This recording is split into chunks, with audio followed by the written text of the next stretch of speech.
My son Marcus hadn't answered his phone in 7 days. That morning, I drove to his house in Riverside Heights, using the spare key he'd given me years ago. The living room was eerily quiet, but then I heard a muffled sound from his bedroom closet. Something was moving inside. My blood ran cold as I backed away and called 911. 20 minutes later, when Officer Bradley opened that closet door, what we discovered changed everything. I thought I knew about my family. The drive to Marcus's house that October morning should have been routine. I'd made this 20-minute trip countless times over the past 5 years, ever since he'd bought the colonial-style home in Riverside Heights. The neighborhood was everything a father could want for his son. Tree-lined streets, well-maintained lawns, and the kind of quiet respectability that spoke of success without ostentation. Marcus had always been the son who made me proud. At 32, he was an investment banker at Preston Financial, one of the most prestigious firms in the state. His promotion to senior analyst 3 months ago had come with a substantial raise and the promise of a partnership track. When he'd called to share the news, I could hear the joy in his voice, mixed with that hint of humility that his mother had instilled in him before she passed. "Dad, I couldn't have done it without your support," he'd said during that conversation. "Remember when you taught me about compound interest when I was 12? That's when I knew I wanted to work in finance." Those weekly dinners we shared every Sunday had become the cornerstone of my retirement routine. After 35 years as a forensic accountant, investigating financial crimes for various corporations, I'd looked forward to simpler pleasures, golf on Wednesdays, poker with the guys on Fridays, and most importantly, those Sunday evenings with Marcus. He'd been planning something special for his fiancée Jennifer's 29th birthday. 2 weeks ago, over pot roast at my dining table, he'd pulled out his phone to show me the surprise party arrangements. The restaurant reservation at Chez Laurent, her favorite place. The guest list that included her sister flying in from Seattle. The pearl necklace he'd picked out to match her grandmother's earrings. "She's going to think I forgot," he'd said with that mischievous grin that reminded me so much of his mother. "I've been pretending to be swamped with work. But when she walks into that restaurant and sees everyone there..." That was the last time I'd seen him in person. He'd hugged me at the door, same as always, and promised to call me after the party to tell me how it went. But the party date came and went, and Marcus never called. At first I wasn't worried. The boy worked 80-hour weeks sometimes, especially when big deals were closing. I left a voicemail on day 3, sent a text on day 4. By day 5, I'd called his office. His secretary, a pleasant woman named Diane, sounded puzzled. "Mr. Kelworth hasn't been in all week," she'd said. "We assumed he was taking some personal time. Is everything all right?" That's when the worry had started gnawing at me. Marcus never missed work without notice. It was completely out of character. I'd driven by his house that evening, but the lights were off, and his car wasn't in the driveway. Maybe he and Jennifer had taken an impromptu vacation. Young couples did that sometimes. But now, standing in his driveway on day 7, I knew something was terribly wrong. His BMW sat in the garage, visible through the window. The morning newspaper from a week ago yellowed on the front steps. Mail overflowed from the box at the curb. I used my spare key to enter through the front door. The smell hit me immediately, the sour stench of spoiled food. In the kitchen, dishes molded in the sink. A carton of milk sat on the counter, curdled and expanding. The refrigerator door hung slightly open, as if someone had left in a hurry. "Marcus," I called out, my voice echoing in the stillness. "Son, are you here?" The living room appeared normal at first glance, but details jumped out as wrong. The coffee table was askew. A lamp lay on its side. Picture frames on the mantel faced backward. My chest tightened as I noticed dark spots on the beige carpet near the hallway. In the kitchen garbage disposal, I found Marcus's iPhone mangled beyond repair.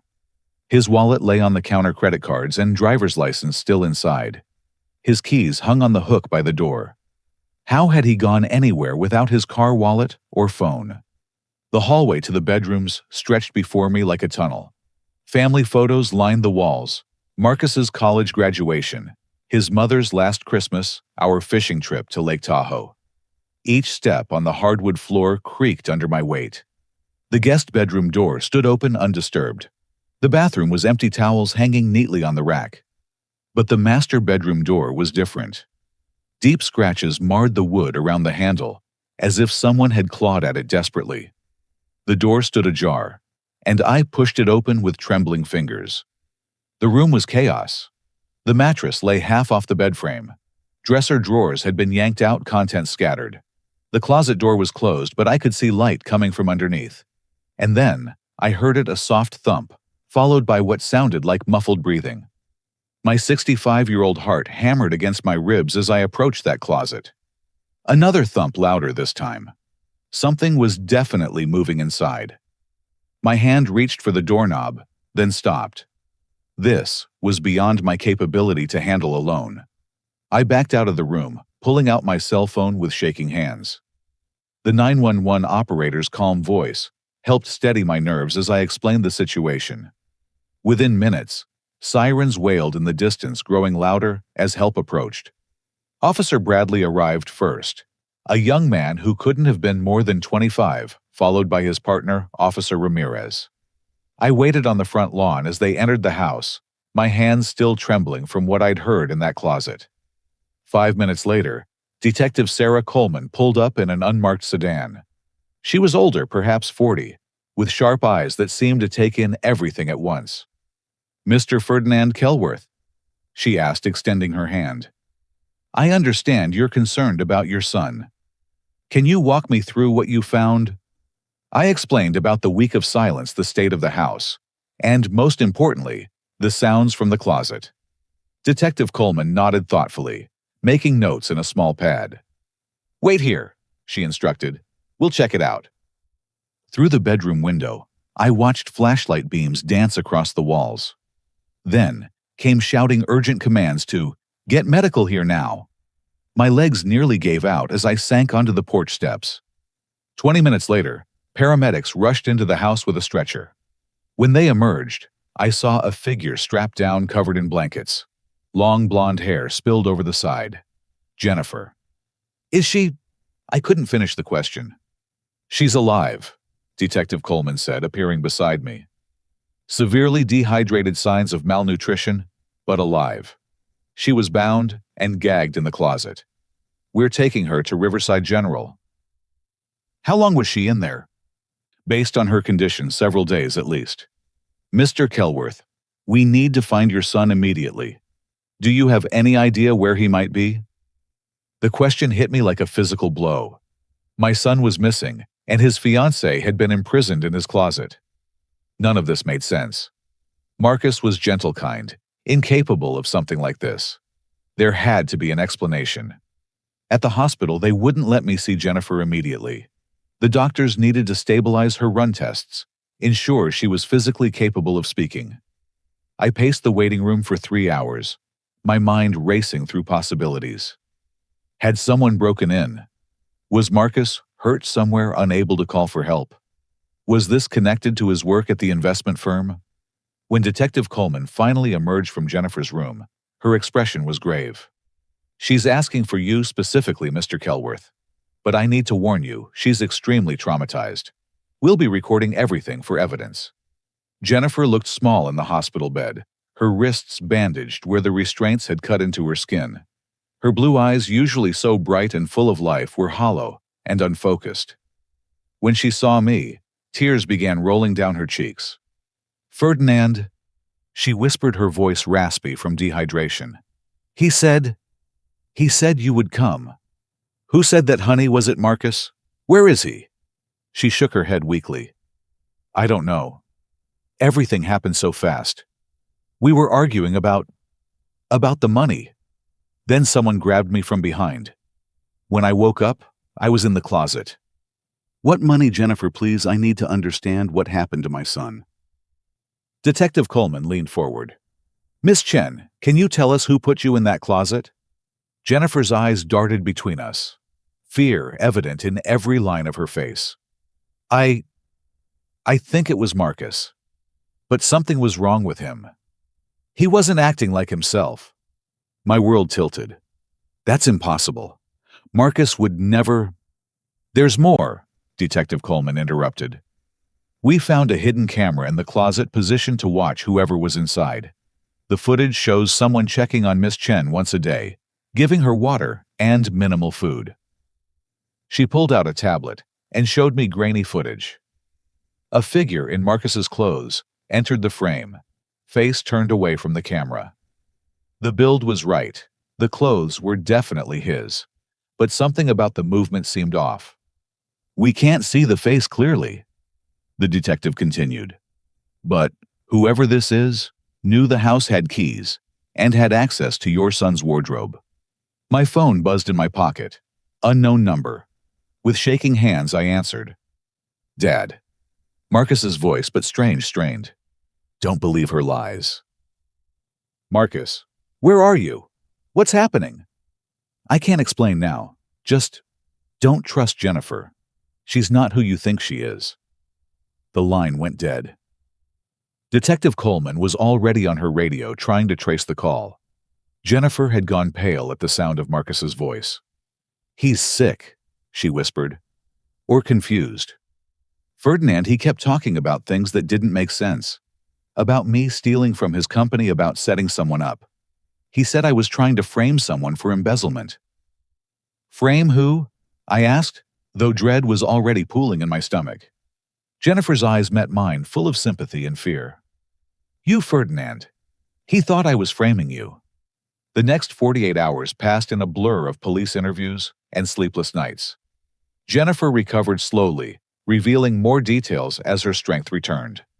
According to her, the argument that started everything had been about suspicious transactions Marcus claimed to have discovered at Preston Financial. He came home that Thursday night with printouts. She explained during one of my visits, Detective Coleman present as always. Bank statements, transfer authorizations, internal memos. He was convinced someone was embezzling from client accounts. That sounds like Marcus, I said. He always had a strong sense of ethics. Did he say who he suspected? Jennifer shifted uncomfortably in her hospital bed. That's where it got strange. He thought I was involved somehow.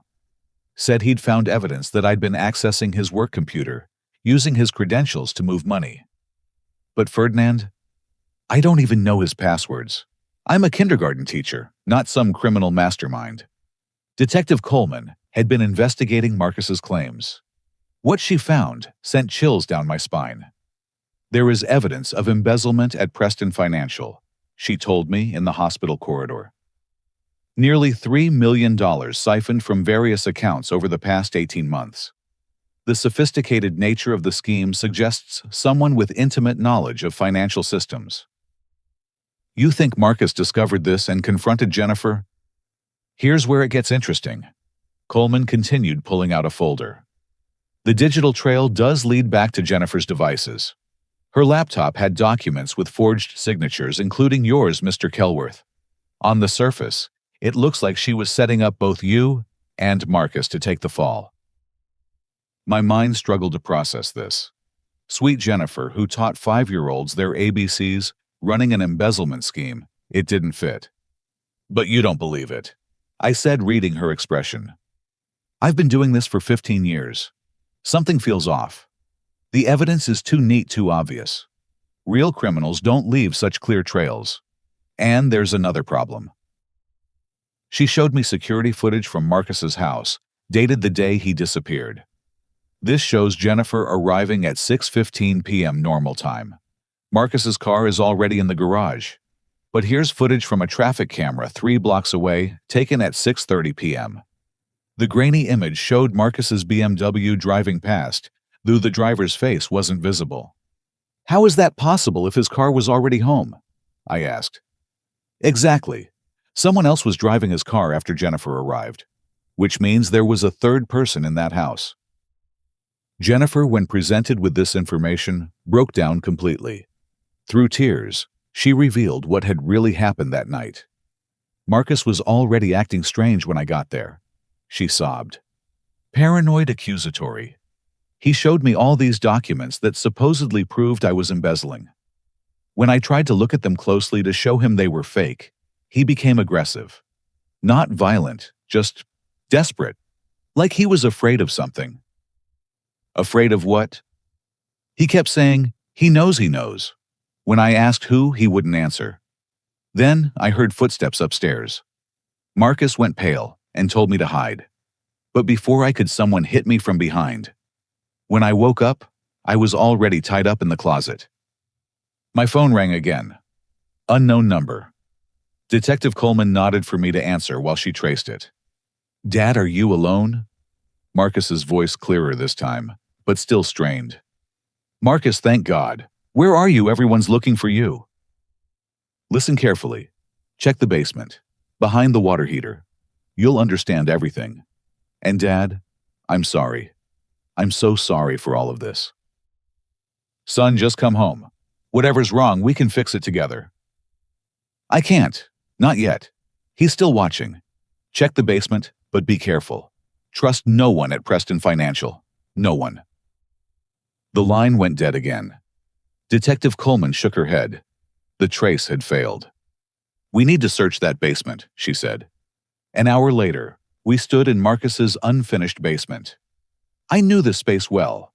I'd helped him organize it when he first moved in. Tools hung neatly on pegboard walls.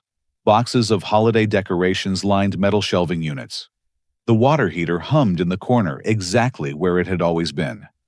Officer Bradley swept his flashlight behind the unit. There's something here. Looks like a panel. Working together, they moved the water heater just enough to reveal a hidden door in the wall. My son had built a secret room in his own basement, and I'd never known.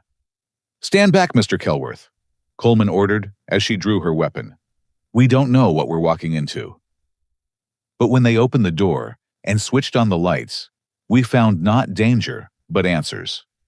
The small room was packed with computer equipment, filing cabinets, and walls covered in documents connected by red string, like something out of a detective movie. Jesus, Coleman breathed. He's been investigating something big. The evidence was overwhelming. Financial records dating back 2 years, photographs taken with a telephoto lens, audio recording equipment, and at the center of it all, a name that made my blood run cold, David Thornton. David Thornton. I knew that name well, though I wished I didn't. He was Marcus's business partner at Preston Financial, a man I'd met several times at company functions. Smooth-talking, charming, with the kind of confidence that came from old money and Ivy League connections. He and Marcus had worked together on several major deals, and I'd always gotten the impression they were close.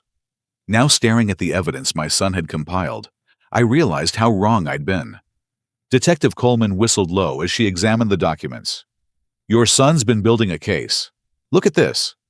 The filing cabinets contained meticulously organized records of fraudulent transactions, all traced back to accounts controlled by Thornton. Shell companies in the Cayman Islands. Fake vendors billing for services never rendered. Client investment funds diverted into private accounts. The scale was staggering, not $3 million, but closer to $15 million over 5 years. Marcus must have stumbled onto this months ago. I said, studying a timeline he'd created on one wall. See here, the first notation is from January. He's been investigating for 9 months without telling anyone. Without telling the authorities, you mean? Coleman corrected. Though I can understand why. Thornton's family has connections everywhere. Judges, politicians, police commissioners. Your son was being smart, building an airtight case before going public. Officer Bradley called out from beside a desk in the corner. Detective, you need to see this. On the computer monitor was an email draft never sent, dated the day Marcus disappeared. Dad, if you're reading this, something's happened to me. David Thornton has been stealing from Preston Financial for years. I have proof all stored in this room. But he found out I was onto him. He's been setting up Jennifer and you to take the fall. The forged documents on her laptop. He planted them. The signatures using your name. He had someone create them. He came to my house tonight. Threatened to destroy our family if I didn't back off. Said he has enough manufactured evidence to put you in prison for the rest of your life. I'm going to confront him. Try to record a confession. If I don't come back, use what I've gathered here. Stop him. I love you, Dad. Tell Jennifer I'm sorry for doubting her. Marcus. My legs felt weak. I sank into the desk chair, overwhelmed by the magnitude of what my son had been facing alone. There's more, Coleman said, pulling a manila envelope from the filing cabinet. Photographs. The pictures showed Thornton meeting with various individuals in parking garages, restaurants, what looked like warehouse locations. Timestamps indicated these were taken over several months. Marcus had turned into an amateur private investigator, following Thornton documenting his movements. This one's interesting, Bradley noted, holding up a photo. That's your house in the background, Mr. Kelworth. Looks like Thornton was surveilling you too. A chill ran down my spine. How long had this been going on? How many times had I been watched without knowing? Coleman's phone rang. She stepped aside to answer, her expression growing more serious with each passing second. When she hung up, her face was grim. That was the station. Thornton's gone. His house's empty office cleared out. According to Preston Financial's CEO, he submitted a resignation letter yesterday, claiming a family emergency overseas. They've also discovered several accounts have been drained in the last 48 hours. He's running, I said. He must have known we'd eventually find this room. We've put out a bolo, notified the FBI since this crosses state lines. But with his resources and connections, he could be anywhere by now. My phone buzzed. Another unknown number. This time, Coleman had her tracing equipment ready. Ferdinand. The voice wasn't Marcus. It was younger, scared. This is Jake Morrison. I work in IT at Preston. Marcus gave me your number in case something happened to him. Where's my son? I don't know, but I helped him set up the surveillance systems. He made me promise to call you if Thornton ever disappeared. There's something else he wanted you to know. Check your email. I just sent you GPS coordinates. Marcus said if Thornton ran, that's where he'd take him.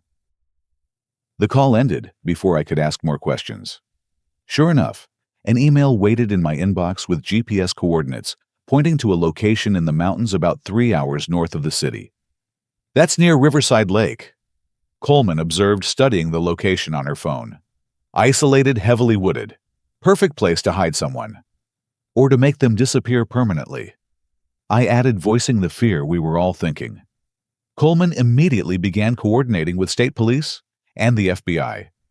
Within an hour, a search team was being assembled. But I couldn't just sit and wait. This was my son. I'm going with you, I told Coleman.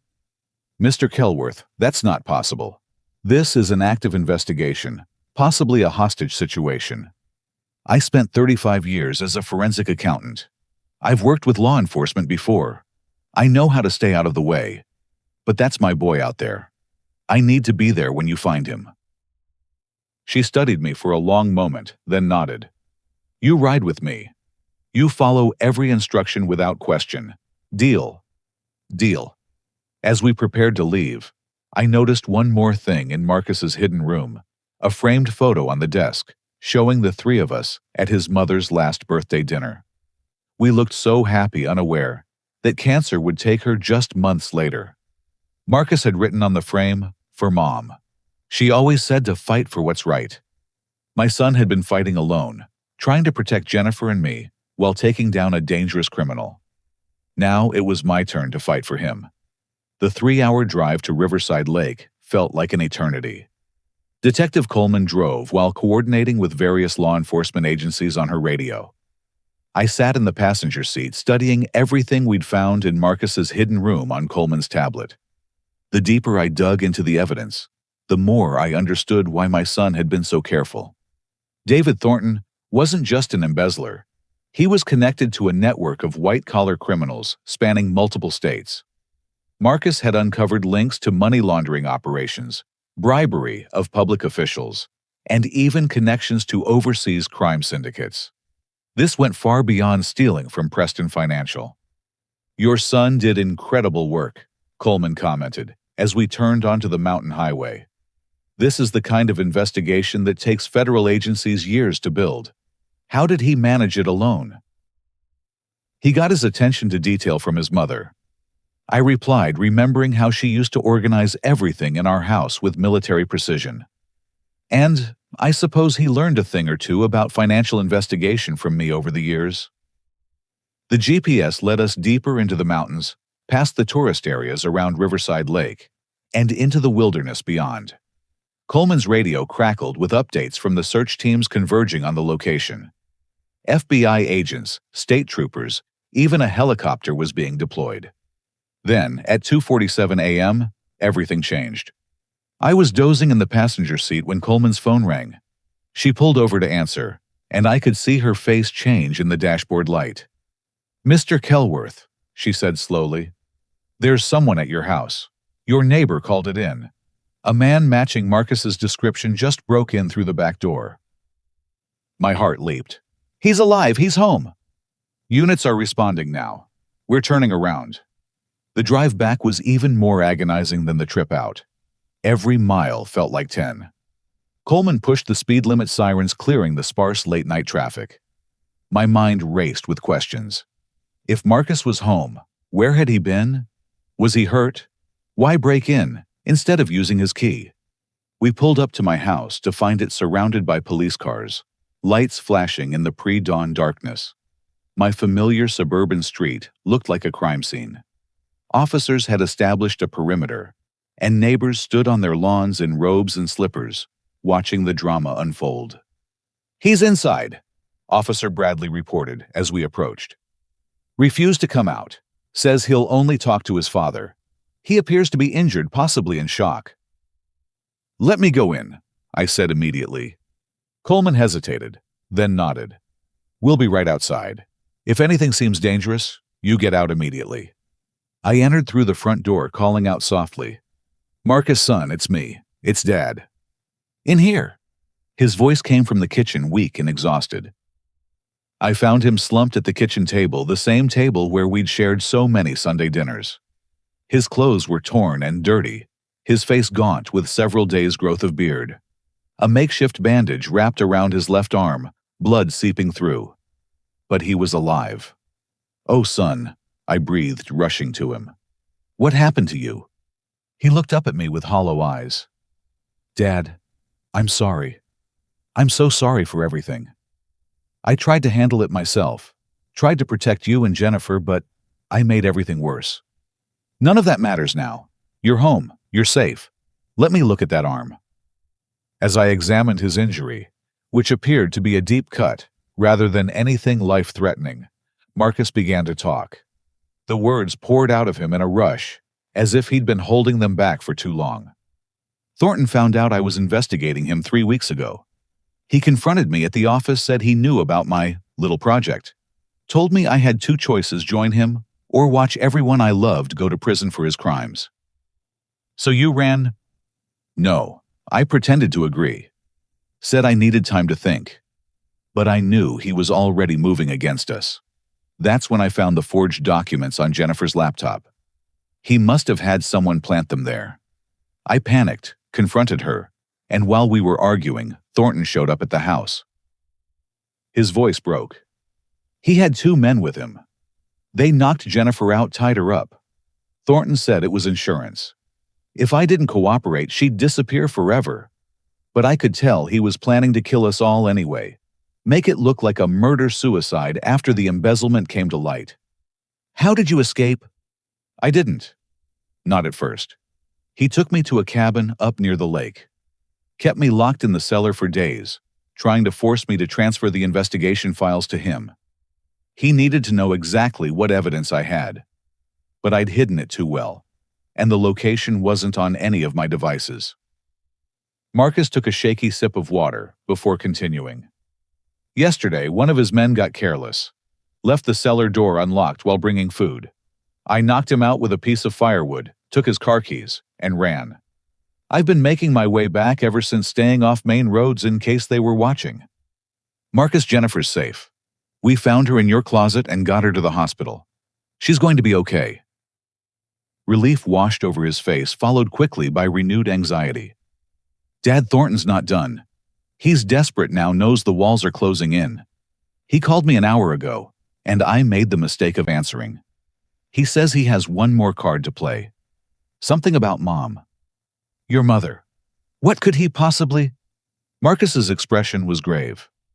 Dad, did Mom ever mention knowing Thornton before I started working at Preston? I thought back, trying to remember. No, I don't think so. Why? Because he said something at the cabin. Something about how this all started with her.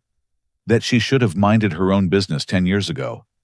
Dad, what if Mom's death wasn't natural? The words hit me like a physical blow.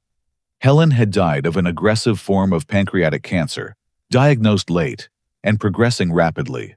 The doctors had said there was nothing unusual about it, just terrible luck. But now, with everything I'd learned about Thornton, we need to tell Detective Coleman everything, I said. The FBI needs to find him before... The kitchen window exploded in a shower of glass. Marcus pulled me to the floor as more shots rang out, shattering dishes in the cabinet, behind where we'd been standing. Police shots fired, everyone down, Coleman's voice roared from outside. The gunfire stopped as suddenly as it had started. We heard screeching tires, shouting more sirens approaching. I covered Marcus with my body.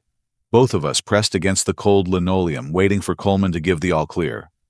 When it finally came, we emerged to find chaos. Police cars were speeding off in pursuit, others establishing a wider perimeter. Coleman rushed in, weapon drawn, checking us for injuries. Are you hit? Is anyone hurt? We're okay. I managed helping Marcus to his feet. What happened? Drive-by shooting. Dark sedan, no plates. We've got units in pursuit, but... She didn't need to finish. We all knew who had ordered the attack. He's cleaning up loose ends, Marcus said quietly. We're all that stands between him and freedom. Coleman immediately called for additional protection, safe house arrangements, the works. But I had a different idea forming. 35 years of investigating financial crimes had taught me that criminals like Thornton always had one weakness: their money. Detective, I said, I need access to a computer and my old contacts at the Treasury Department. If Thornton's running, he'll need funds. And I think I know how to find them. Marcus looked at me with surprise. Dad, what are you thinking? For the first time since this nightmare began, I smiled. I'm thinking it's time to show Mr. Thornton what a real forensic accountant can do. He wants to threaten my family. Then, I'm going to take apart his entire financial empire piece by piece. The hunter was about to become the hunted. Within hours, we were set up in a secure FBI facility downtown. Marcus was receiving medical treatment for his injuries, while I worked with a team of federal forensic accountants. Detective Coleman had handed the case over to Special Agent Rachel Torres, a no-nonsense veteran of financial crimes, who immediately recognized the value of what Marcus had compiled. Your son's investigation just saved us 2 years of work, she told me, as we pored over financial records. But you're right about Thornton needing access to his hidden funds. Help us find them, and we'll find him. I dove into the work with a focus I hadn't felt since retirement. This was personal now. Using Marcus's evidence as a starting point, I began tracing Thornton's financial network. Shell companies layered upon shell companies, accounts in Cyprus, the Bahamas, Switzerland. But every criminal makes mistakes, and Thornton's was his pattern. Look here. I pointed to a series of transactions on my screen. Every withdrawal follows the same sequence. He moves money through exactly 3 shells before accessing it. It's like a signature. Agent Torres leaned in. Can you predict where he'll access funds next? Better than that, I can create a trap. My plan was simple, but effective. Working with the FBI's cybercrime unit, we identified 3 accounts Thornton would likely try to access based on his pattern. Instead of freezing them immediately, which would alert him, we installed monitoring software that would trigger the moment he attempted a transaction. Meanwhile, Marcus had remembered something crucial during his medical evaluation. The cabin where he held me, he told the assembled team. He mentioned having a boat moored at Riverside Marina. Said it was his insurance policy, always fueled and ready. If he's running, that's how he'll try to leave.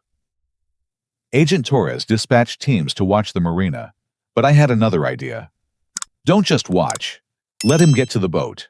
In fact, make sure he knows it's clear." "Why would we do that?" Coleman asked. She'd insisted on remaining involved despite the FBI takeover. "Because a man like Thornton won't leave without his money. He'll need to access those accounts first. The moment he does, we'll know exactly where he is. Then we let him run to his boat, thinking he's escaped. But instead of international waters, he'll find the Coast Guard waiting." Torres smiled. "I like how you think, Mr. Kelworth. Set it up." The next 24 hours were tense. Marcus and I stayed in protective custody, while Jennifer recovered under guard at the hospital.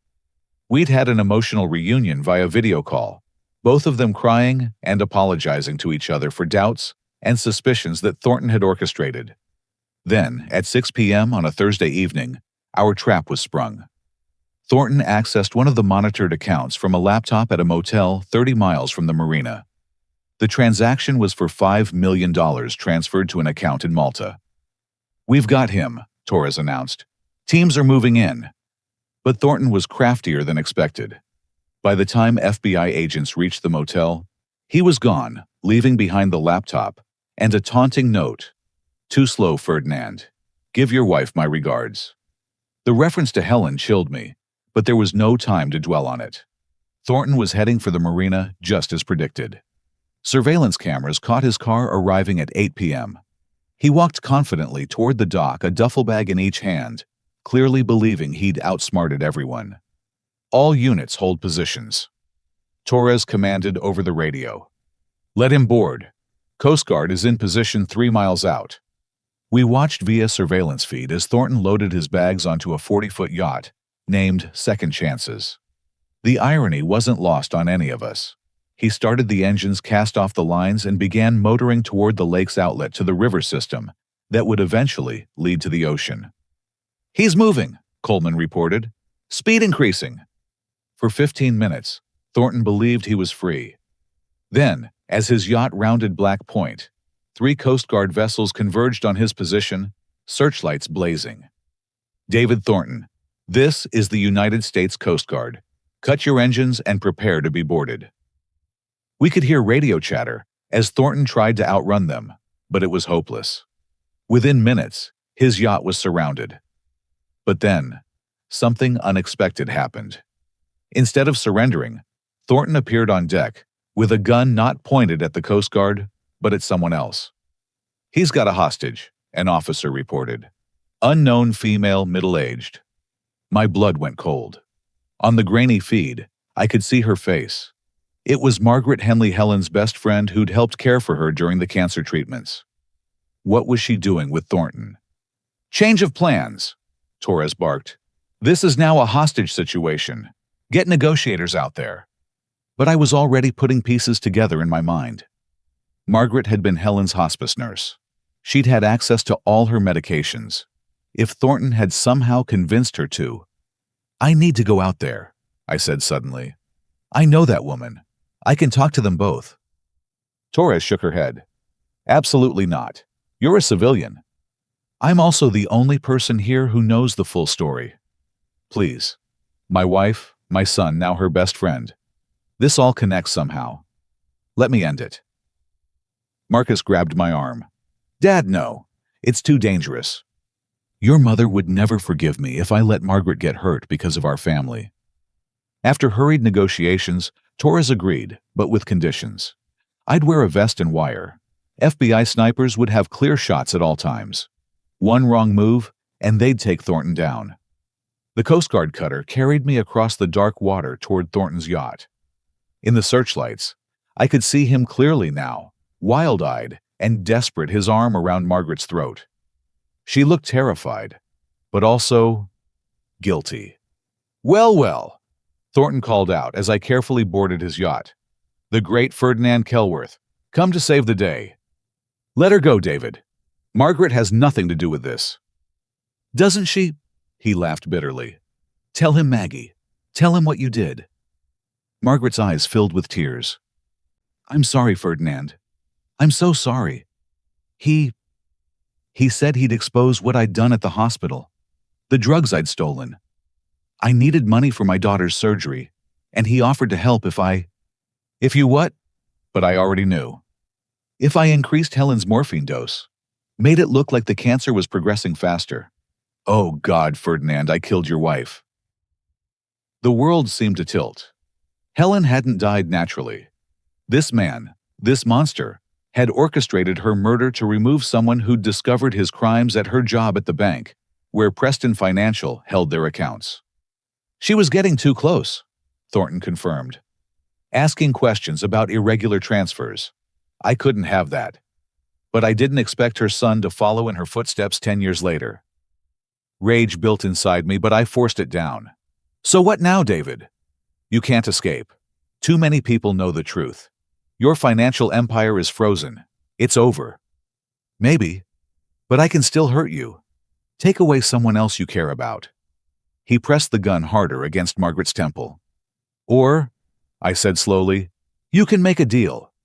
Full confession in exchange for taking the death penalty off the table. Because that's what you're facing for Helen's murder. Margaret was just a tool. You're the real killer. I could see him calculating, that financial mind always working the angles. They can't prove murder. Too much time has passed. Can't we? I pulled out my phone, showing him a recording app. Margaret just confessed. You just confirmed it. Everything's been transmitted to the FBI. But here's the thing, David. You're a numbers man. Calculate the odds. Fight this and face execution, or cooperate and spend life in prison. What's the smart play? For long moments we stood frozen on that yacht deck, surrounded by Coast Guard vessels under the glare of searchlights. Then slowly, Thornton lowered the gun. I want a lawyer, he said quietly, and immunity for Margaret. She was just a pawn. As the Coast Guard moved in to take him into custody, Thornton looked at me one last time. Your wife was brilliant, you know. If she'd lived, she'd have exposed everything years ago. In a way, I suppose it's fitting that her family finished what she started. They led him away in handcuffs, and I held Margaret as she sobbed out 10 years of guilt and regret. The truth was devastating, but at least now we knew. Helen's death hadn't been meaningless. She died protecting others from a predator, and her son had completed her work. The trial of David Thornton became one of the most widely followed financial crime cases in state history. Over 6 months, prosecutors laid out the full scope of his crimes. $15 million embezzled 12 companies, defrauded numerous officials, bribed, and one murder orchestrated to cover it all up. Margaret Henley testified against him in exchange for a reduced sentence. Her heartbreaking testimony about how Thornton had exploited her desperation to save her daughter brought several jurors to tears. She received 5 years for her role in Helen's death, but would likely serve only 2 with good behavior. Marcus was the star witness walking the jury through his investigation, with the same meticulous attention to detail he'd inherited from his mother. His evidence was so comprehensive that Thornton's expensive legal team could barely mount a defense. When the guilty verdict came down on all charges, including first-degree murder, Thornton received life without parole. But justice was only part of our journey toward healing. The day after the trial ended, Marcus and Jennifer were married in a small ceremony in my backyard. She'd stood by him through everything, their bond stronger, for having survived Thornton's attempts to tear them apart. As I walked her down the aisle, her father had passed years ago. I felt Helen's presence strongly. This is what she would have wanted our family, not just surviving, but thriving. Preston Financial underwent a complete restructuring. The board, horrified by the extent of Thornton's crimes, asked Marcus to lead a new compliance division. His first act was to implement the Helen Kelworth Protocol, a series of checks and balances designed to prevent any single person from having the kind of access Thornton had exploited. Mom would be proud, Marcus said, the day the protocol was officially adopted. She always believed in doing the right thing, even when it was hard. For my part, retirement no longer held the same appeal. The skills I'd used to trap Thornton had felt purposeful in a way golf and poker never could. So at 66, I started Kelworth Consulting, a firm dedicated to helping fraud victims recover their assets and rebuild their lives. My first client was one of Thornton's victims, an elderly widow who'd lost her life savings. Using the same techniques I'd employed to track Thornton's hidden accounts, I recovered nearly 80% of her money from offshore holdings the FBI had missed. Word spread, and soon, I had more clients than I could handle alone. "Looks like you need a partner," Marcus said over one of our Sunday dinners, now held at his house with Jennifer, serving Helen's pot roast recipe. "I've got someone in mind," I replied. "Detective Coleman is retiring next month. Turns out she's interested in private investigation work." Sarah Coleman joined the firm, bringing her law enforcement expertise to complement my financial skills. Together, we became known as the team to call when white-collar criminals thought they'd gotten away with their schemes. 1 year after Thornton's conviction, I stood at Helen's grave with Marcus and Jennifer. We'd had her headstone updated with a simple addition: "She sought truth and found justice." "I have news," Jennifer said softly, taking Marcus's hand. "We're having a baby, a girl. We'd like to name her Helen, if that's okay with you." Tears I'd held back for months finally came. Your mother would be honored. As we stood there together, I reflected on the journey that had brought us to this moment. It had started with terror, finding Jennifer in that closet, thinking I'd lost my son. We'd uncovered betrayal that went deeper than any of us imagined, learned that Helen had been murdered for trying to protect others, and faced down a man who thought money and connections made him untouchable. But we'd survived.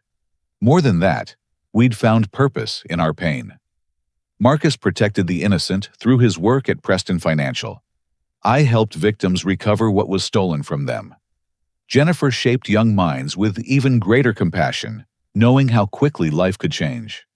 And soon, little Helen would grow up surrounded by people who understood that standing up to evil, even when it's dangerous, is always the right choice.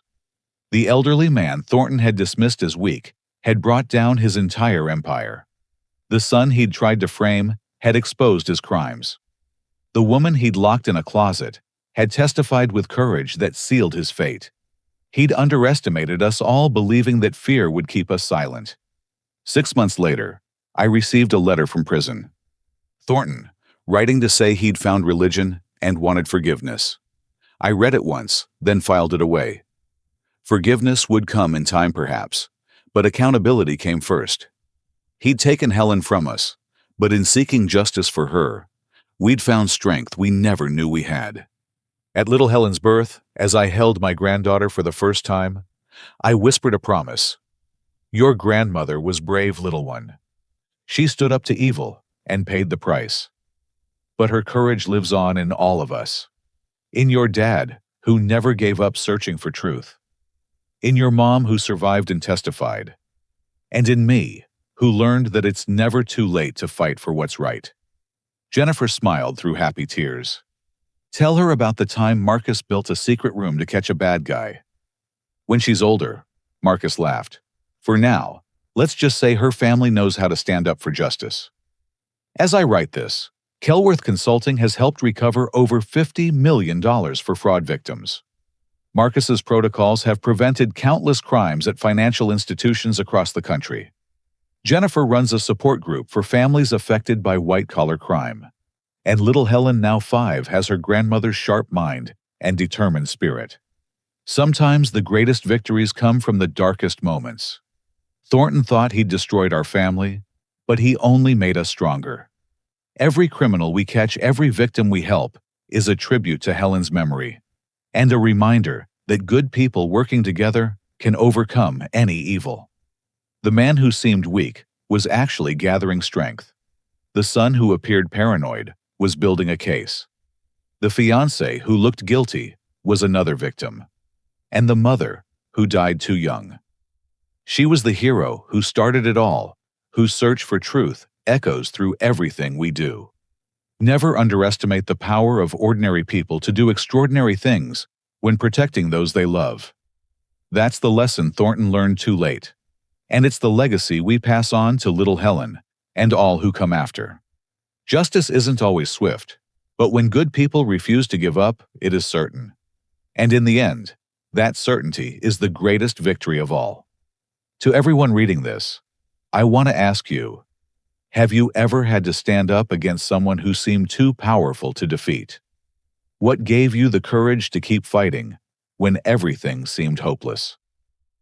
Share your stories in the comments below, because each tale of everyday heroism inspires others to find their own strength. If this story resonated with you, please consider giving it a like and subscribing to hear more accounts of ordinary people achieving extraordinary justice.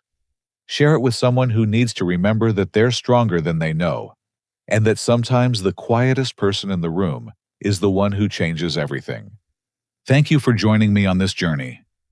May you always have the courage to seek truth, the strength to pursue justice, and the wisdom to know that family is worth any fight. Until next time, remember, the most dangerous opponent is often the one who appears weakest, because they're the ones with nothing left to lose and everything to protect.